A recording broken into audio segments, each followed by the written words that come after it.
Hello.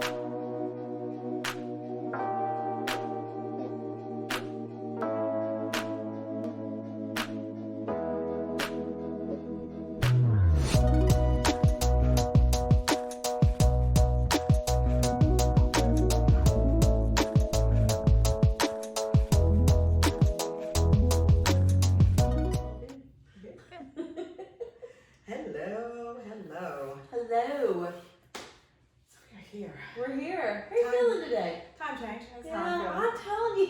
Time change is how I'm feeling. Thank you for asking.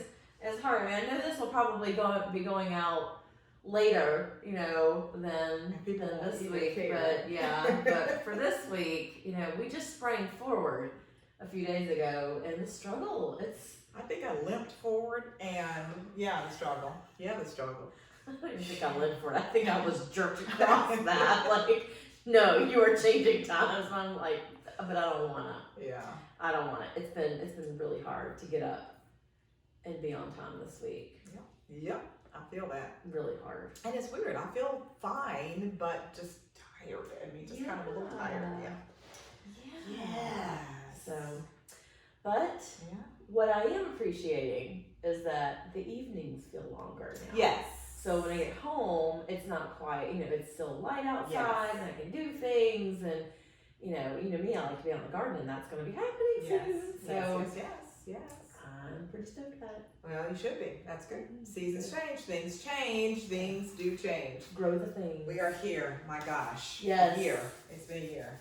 It really has been a year. It's been a year since, like this time last year, we were working from home for the most part. I think I was still here until our executive director made me go home.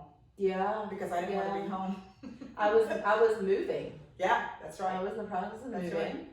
And moving when a pandemic is kicking off was probably one of the most stressful things. I didn't know what to do. I was like, I don't know what to do. Yeah. I'm afraid to touch anything. I know. That's where we're being told don't be in elevators with people. Right. And people were like wearing gloves and masks. I'm seeing people like dressed head to toe. It was weird.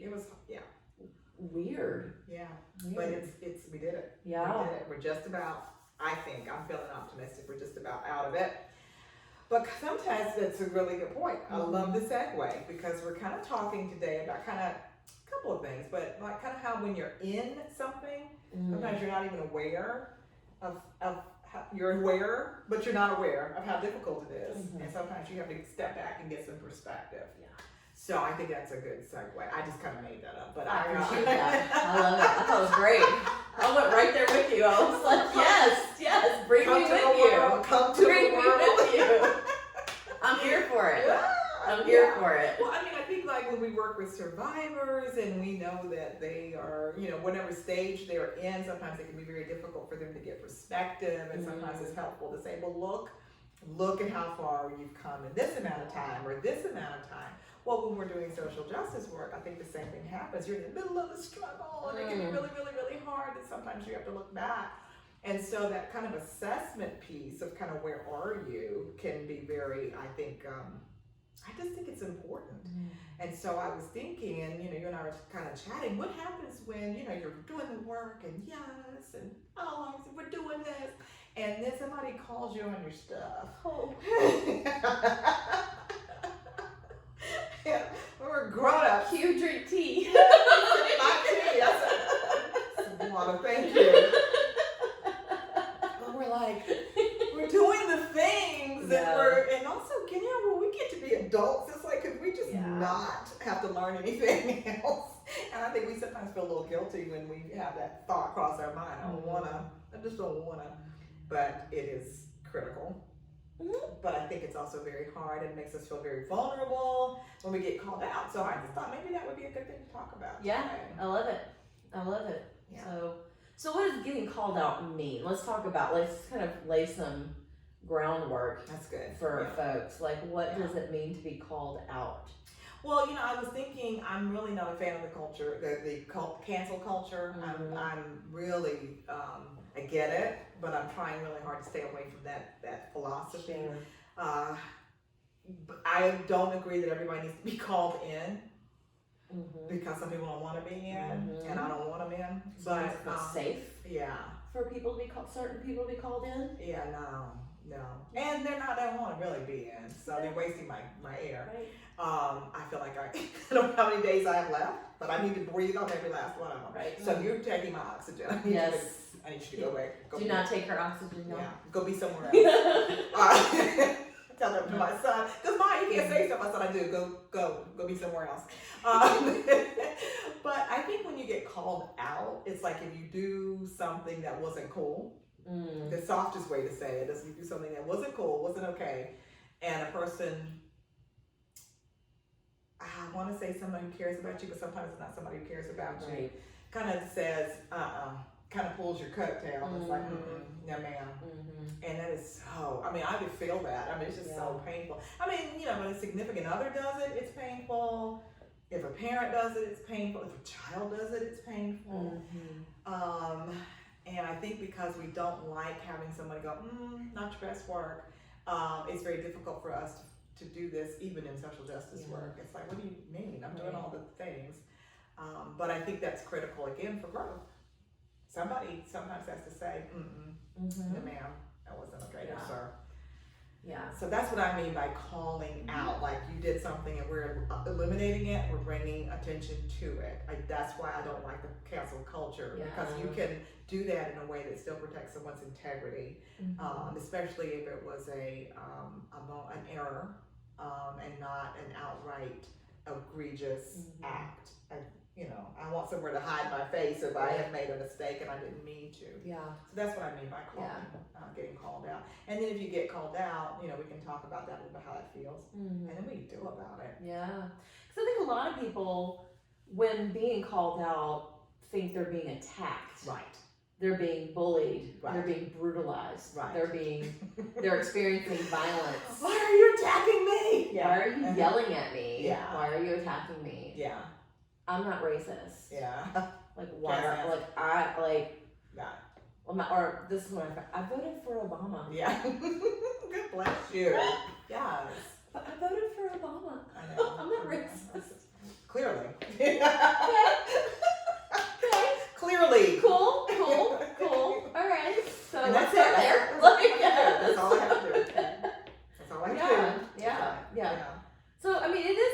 Being called out is it's difficult. Even as I think about it, like, I notice the anxiety rise up. It's like I notice like the sensation of anxiety. Yes. And vulnerability. Like, I even notice like I'm crossing my look at me, like change called out. Like, it's like, because there is a level of defensive-ness that comes up. Absolutely. I think especially when we think, we're like, I'm on the right track, like I'm doing my work, and and I'm reading the books, and I'm listening and learning, and I'm having the appropriate conversations with the appropriate people at the appropriate time, and all of that, and then I get called out, and I'm like, but did you see what I did? But and I think and I will say, I think that there are a lot of white folks. It's like we want that, like, we want our kudos, like almost like But do you see what I'm doing? I'm not, and it's just like this is good. We don't get gold stars for this. No, we don't. Because I want a tiara. So I've been wanting it as a tiara. Well, I think that I'm so glad you said that, because I was feeling it too, just bringing it up.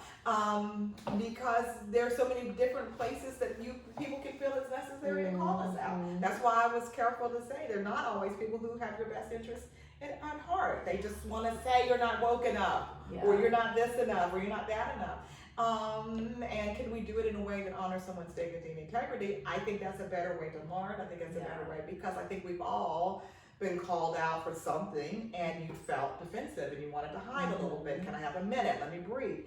But I think that the growth happens when we can step back and weigh it. First of all, who is this person to me? Second of all, do I care what that person thinks of me? And if I do, what do I want the outcome to be from this conversation? And if you're wanting kudos and affirmation, then you may not get that. That may not happen today. We may not be giving out the stars today. Karen, we're not giving the stars out today.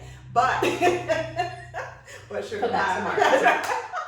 But sugar pie, we're gonna put a little something in your growth chart, okay?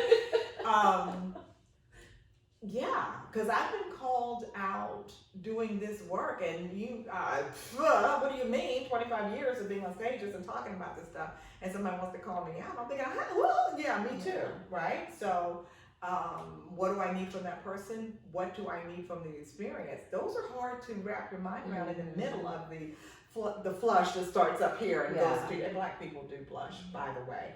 That whole thing that just kind of happened. Apparently there was a whole conversation somewhere about, I didn't know Black people blush, and when I heard that, we were all like, everybody blushes. right, I know. Because we all have skin. I know. It was a whole thing, and somebody saw me and was like, oh, look at Dina's cheeks are getting pink. Yeah, because I'm blushing.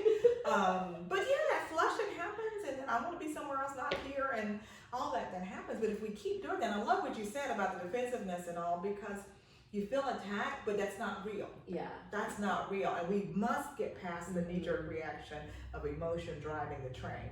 Because that feeling is what makes people call 911. Yes. When there's no reason to call 911. Because all of a sudden we feel scared. We feel attacked. And instead of just saying, I'm uncomfortable, that's different than I am in danger. Yes. And that's a really good point. Yeah. I love what you said, going back to, that when we're called out, going back and looking at who is this person to me, and do I care what they think, and because I think there are times when we may call someone out, or we may get called out because we needed to be called out. But then I think sometimes people can call people out, or we can be called out because something is hitting them in an uncomfortable space, and so then it becomes like, you need to change your behavior so that I can be more comfortable. Right.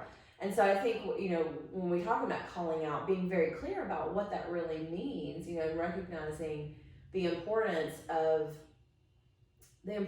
really sitting with the experience rather than just dismissing it. Yes. Because the question is, like, who is this person? What is it they're saying? What is their perspective? What is their perspective, their perception of the situation? And then what responsibility do I have moving forward? Right. And I think that's a good way to prepare, because it's not if, it's when. At some point, you're going to make a mistake. At some point, because we're human. And in all relationships, cross-cultural and intercultural, we will make a mistake. We will make a mistake with a loved one. We will make a mistake with a coworker. We will make a mistake at a rally. We will make a mistake. What do we do about that? Right. And I think that there's this kind of, we forget, we're wired to think certain ways, and we like to judge ourselves by our last best act. Other people will judge you by your last worst act. So if you were like, but I saved the children from the burning building and I rescued the kitten from the tree, and I'm like, yeah, but you were really ugly to the wait staff at the restaurant, and I saw that. And so now you can't talk to me about the children and the kittens because I saw that. And then you're thinking, well, that's not all of me. No, it's not. But in this work, we have to be ever mindful of how am I treating people that are not like me. And I think that's really, really important, because I really want to talk about the day I ate salad, not the day I ate Twinkies. Shut up. I love Twinkies. Me too. And salad. And salad. Can I have Twinkies in my salad? Ew. But no. But I'm just saying that's what we do, and we know how hard we're thinking, and we know how hard we care, and we know how many books we're reading.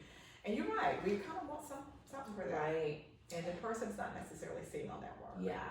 And that is exactly one of the biggest points, though, that it's, we're not doing this work within in order for other people to see us doing the work. We want we want the world around us to benefit from our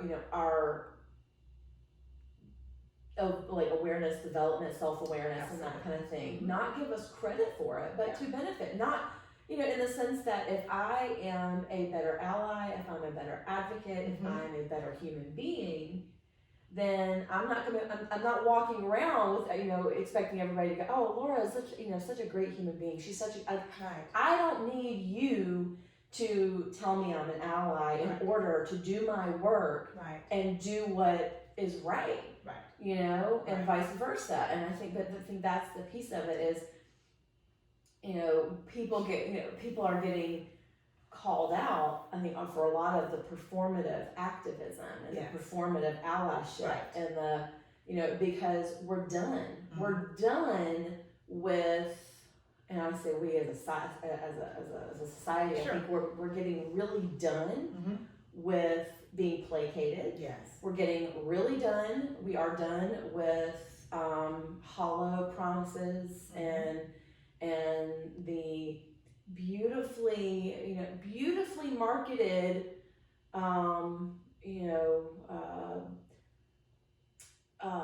what's the word I'm looking for? Anti-violence things, all the pretty things, and it's really great that all these businesses are, it's really awesome to see things like Netflix and Amazon, Hulu, and all that. Like now they have entire categories for Black filmmakers, and I think that's really cool. Like I'm like, that's really cool. But that's not fixing the problem. No, it's not. No, it's like not. It looks pretty on your website, Netflix, Amazon, Hulu, everybody else, and it's helpful for those of us who are wanting to expose ourselves more to Black artists. Sure, and we'll have to search for it. Right. Right. But that doesn't change the fact that Black folks are still underrepresented in film and TV and that sort of thing. I mean, it doesn't fix that. Right. And see, so to me, a call out would be to, if I happen to know someone who worked for, let's say, Netflix, and say, well, so how are things at Netflix headquarters? How do your Black staff members feel? Do you have Black representation at the upper levels of Netflix? And does everybody feel heard at that table? And you can't come back at me and say, yeah, but we've got this whole category on Netflix. No, okay, but how do the people who work there feel? Because I think a lot of things got done right after Mr. George Floyd was killed, but nobody prepped the troops, so to speak, for the shift. Right. So you had Black people being cussed at, spit on, bumped into in the hallways of these places because people were mad and they didn't know what to do with it. So it was like, okay, let's not pull down another Confederate monument until we've had another conversation because you're making me feel unsafe because you don't feel comfortable, not you of course, but you are mad about that, and so who do you take it out on? It's the person who is walking by you on the street. So we didn't do any prep work. We did a lot of, like you said, performative things, which are not unimportant, but we didn't do this stuff where we're talking to each other and having those conversations. And that's what I think people are getting frustrated by. They're doing the glossy, pretty things, and they're not doing the nitty gritty, courageous conversation. Right. So when the call out comes, you'll know what to do with that. Yeah. And again, nobody knows how to feel when they're called out because there's almost always a kernel of truth in what the person is saying. They saw something, and that's I think what a lot of people are afraid of. You're going to see something about me that I'm not willing to look at yet. So think about any relationship, any romantic, intimate relationship we've ever had where you knew it was over, and we still not ready to have that conversation. What do you mean? Of course I love you. That's fine. Oh my God. That's fine. I always have a suitcase on the bed. Am I silly? I just packed up all my stuff while you were out, but I don't know what you're talking about. I'm just plane ticket. Also, can I have my keys? Here's yours. Can I have mine? Thanks. But that's what I'm saying. Why do we act like we're supposed to be really good at this race stuff when we don't do the intimate stuff well? Right. Right? Yeah. Yeah. I'm not ready to have this conversation, so let's talk about something else. Let's have Yeah. sex. Let's do that. Right. Let's do something else. Yeah. Other than Let's deflect. right. Yeah, because if Right. we're not able, like if I'm not able to even sit with my own Come stuff on. outside of Yes. talking about race and violence and Listen. oppression, all that, if I'm not able to even sit with my own stuff, Doggone sure ain't ready. to hear you call me Right. out for Yes. something that I'm like, Yes. and because we're just, we're not ready. We're not ready. I think that's just the beautiful point that you're making is that it's just, we're not there yet. Yeah. And I don't want, anyone, I don't have a huge problem with this, but this is not just about race. No. This is about us getting courageous in all of our conversations. Because if we don't, we're advocates for survivors. Mm-hmm. If I can't have this conversation about sexual violence, right? Or if somebody is watching me and wants to disclose, and I'm not courageous in conversations about sexual violence, why are they coming to talk to me? If I can't be brave in all of my dealings with people, and there's somebody who really needs me to be brave so they can come to me, then I've done a disservice. So I mean this uniformly. I mean this across the world. We are amplifying Black lives right now, but the shift has to happen for all of humanity, that we see each other's humanity. This is for everybody. And so I'm not personally letting myself off the hook with anything. I just happen to be a Black woman who is passionate about us having courageous conversations about race, but I'm holding my feet to the fire for every single thing that makes people turn away. Yeah. So from sexual violence to racial violence to equality to how are we treating everyone? Right. You know? And how are we treating ourselves? Come on. I think, because you and I were talking about, me and Anna were talking about this yesterday, just about boundaries. And we bring up boundaries a lot in Real Talk, and how there is this, the more clear I get and the more comfortable I get within my own skin, within my own body, within my own system, the more comfortable I become with stating boundaries and holding my boundaries and being very clear about what I'm okay with, what I'm not okay with, being very clear about what I'm accepting of in relationships and what are just our absolute no-go. I'm blanking on the word, but non-negotiables. Non-negotiables, like they're like deal breakers. They're deal breakers. And all that, and being very clear about that. And yet, when I express those boundaries, and I'm very clear and non-confrontational about those, I'm not being confrontational. I'm just being clear. The pushback that we can get, and the call outs that I get for being difficult or independent, and they don't mean it as a compliment, independent, or stubborn, and I'm like, I'm not talking about, I can be 5 minutes late. I'm talking about I'm getting ready to walk out the door and you want to strike up a conversation that just is not, I can't do that right now. We'll have to talk about this later, and you get upset.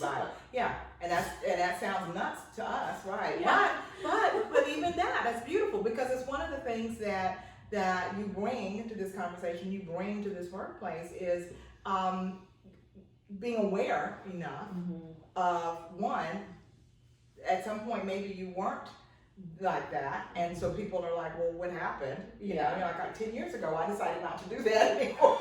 Catch up, right? keep up.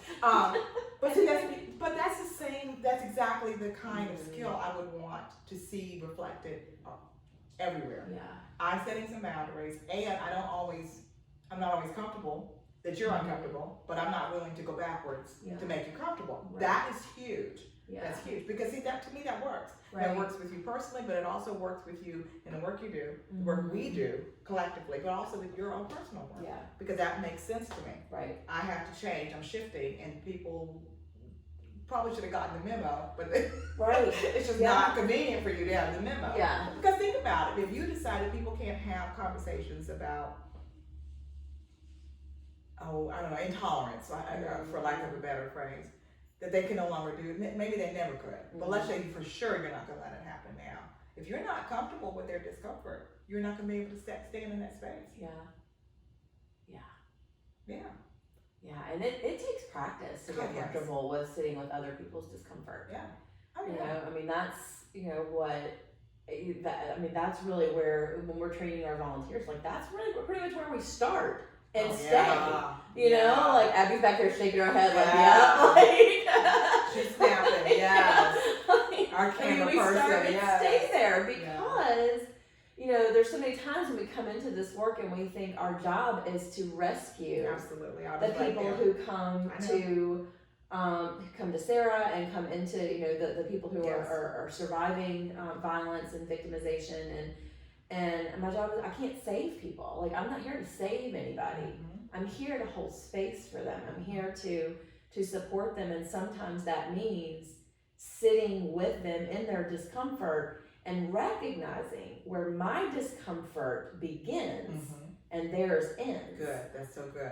You know, and so I think about that, like, when in the context of call out, being called out.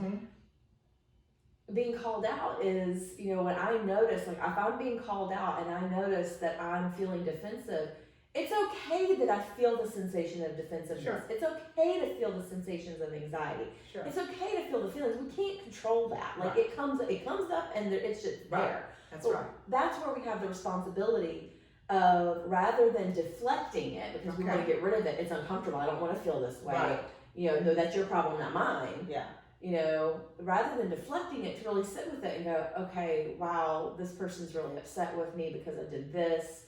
You know, they said this about me. They said that I'm this, and this. You know, and I think, like, I've had situations in the past prior to coming here, and I've worked with volunteers, pretty much, you know, in many jobs that I've had, and worked with volunteers who did crisis response and that kind of thing. And I had this one person who was in training, and there were some things that were red flags that were coming up during training where I was like, I just don't think she's a good fit for this program. The way she referred to teenage girls sometimes was very uncomfortable for me. And, you know, like, some just words and names that she used to describe teenage girls who may be more sexually active than she was comfortable with. And so we ended up having a conversation, and I ended up dismissing her from the program. And she comes back with, and because I was thinking about this morning, I was like, we're gonna have this conversation, and I was thinking about, you know, this came up for me, and I was like, if there's a way to share this, I'm going to, because I think it's really interesting. And this happened such a long time ago, and I didn't have the tools at the time to deal with it. But part of her very public display of frustration about me and the organization, and that sort of thing, was one of her I don't want to call it an accusation. One of her perspectives or perceptions was that we let her go because of her race. And which is for me was really interesting, because one, I didn't know that I had made the assumption that she was white, so I didn't even know that she identified with any other particular race. You know, but there was, like, all these things that came up for me, because I was like, what? And I remember it was a real struggle for me, because I was like, but I'm not racist. Like, that was like that. Like, but I'm not racist. This didn't have anything to do with her race. Like, and it really didn't. When you call teenage girls sluts and whores, I'm like, that's the problem. That's a problem. Like, you know, so. But I had to really, like, it was very difficult. I'm spitting. Very upset. It was a really difficult experience, because it just kind of felt like it hit me upside the head, and I had not had to deal with something like that before, and I just didn't know quite what to do with it. And we never really talked about it. We never talked about it as an organization. And then I had one of my coworkers who is Latina. She was the one that came to me and said, "You didn't do anything wrong, Laura. You did what you had to do to protect the program." And I looked at her and I said, "I think I just needed to hear that." You know what I mean? And it was, and when I told my boss, she's like, "It didn't even occur to me to tell you that you didn't that you did what you needed to do." And so I think back about how that was such a difficult thing. I did not have the tools that I have now. It was so long ago. Did not have the tools that I have now.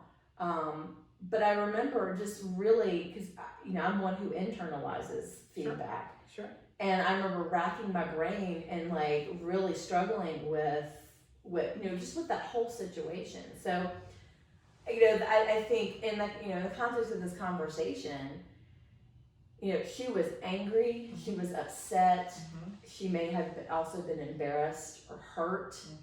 And, and even though I was very clear with her as to why I was dismissing her from the program, that was her experience. Absolutely, yeah.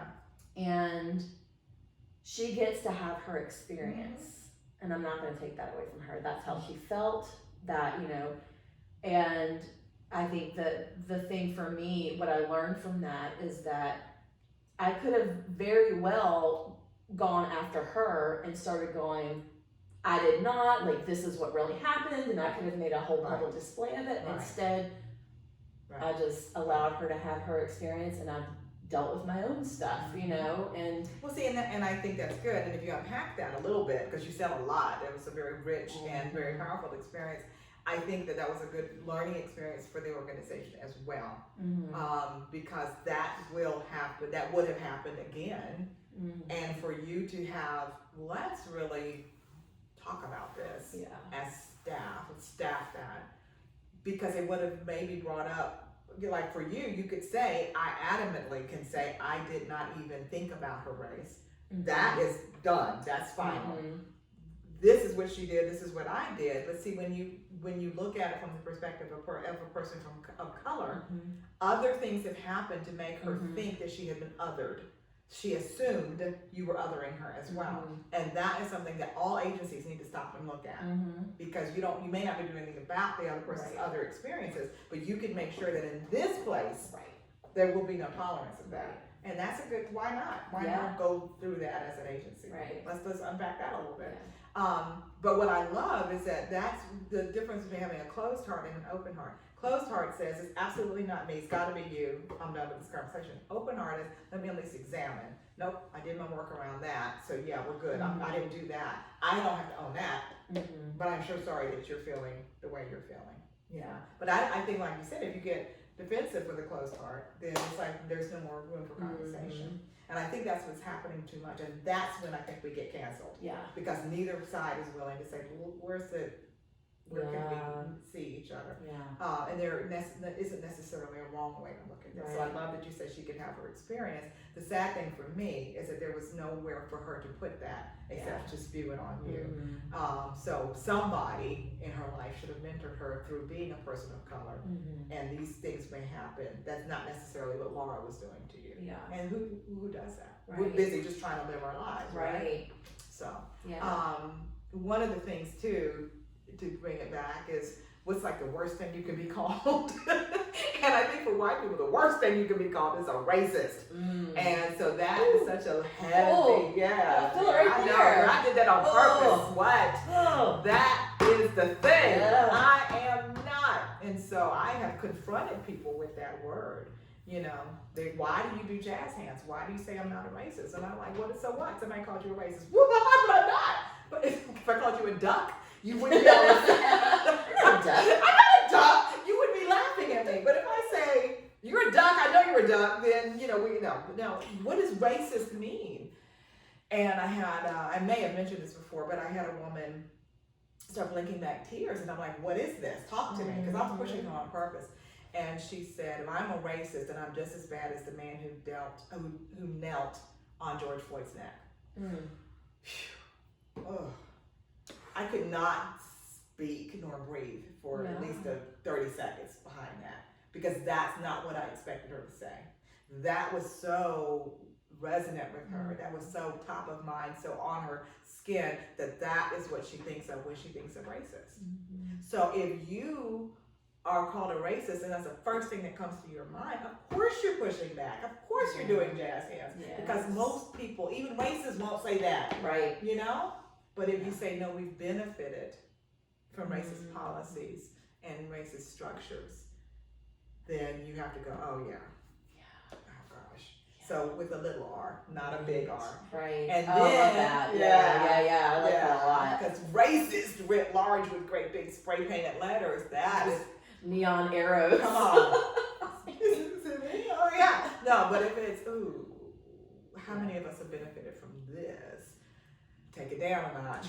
Breathe through it. Then all that work we just talked about, getting that defensiveness over to the side, breathing through it, not letting emotions run the train. Then we can start saying, okay, in the spaces I sit, where can I help dismantle this?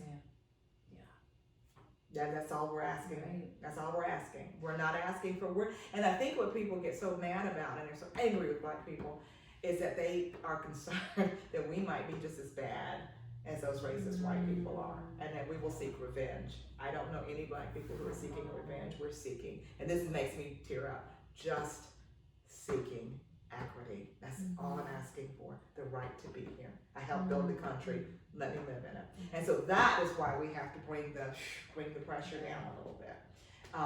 And so that we can have the courageous conversation. Because all I'm asking is if you're sitting in a room and you see something that happened that's not going to benefit everybody, then we have to have a conversation. That's all I'm saying. Yeah. You know? That's it. And what do we do with it? Whew. Yes, ma'am. Yeah. There we go. Well, I think, there's a question that I think, I think it would, if you're amenable to it, I love that word. We've used all the SAT words That's today. an SAT word right there. I mean, What is that show to me? Because today's show is brought to you by the letter R. Because here's the thing, y'all, when I was studying for the GREs to go to grad school, I only studied the A's. Amenable. I hope they use that. I was driving to Danville every day. I worked in Danville. I was driving down there, and I was no joke. Oh, I'm probably don't come at me. Don't come at me, y'all. But I was like on my drive because it was like an hour and 15-minute drive one way, and I was doing flashcards with my GREs because it was just a straight away down that down the road. And I feel like that's what all I ever studied was the A word. That's all I got. But I made it to grad school, so I did something right. I did not rap. Yeah. So anyways, but I think if you're amenable to it, I think this could segue really nicely into the question of how do we get there? Like, how do we do our work? Yeah. Like, how do we get from, like, how do we bring it down? How do we do that? Because it is a lot, and yet, I think that there is, for white folks, it is very overwhelming because for a lot of us, it's very new. Like this whole concept of dismantling white supremacy is really new to a lot of people because when, like you said, like from the very beginning, when we're living in it and we're the ones benefiting from it, we don't see it, and it's designed that way. Absolutely. So when we then become aware of it, we have two choices. Now we're aware of it and we're just going to ignore it, or we're going to do our part. And then how do we do that? And I think those are the questions that a lot of white folks have, and sometimes they ask, we own my people.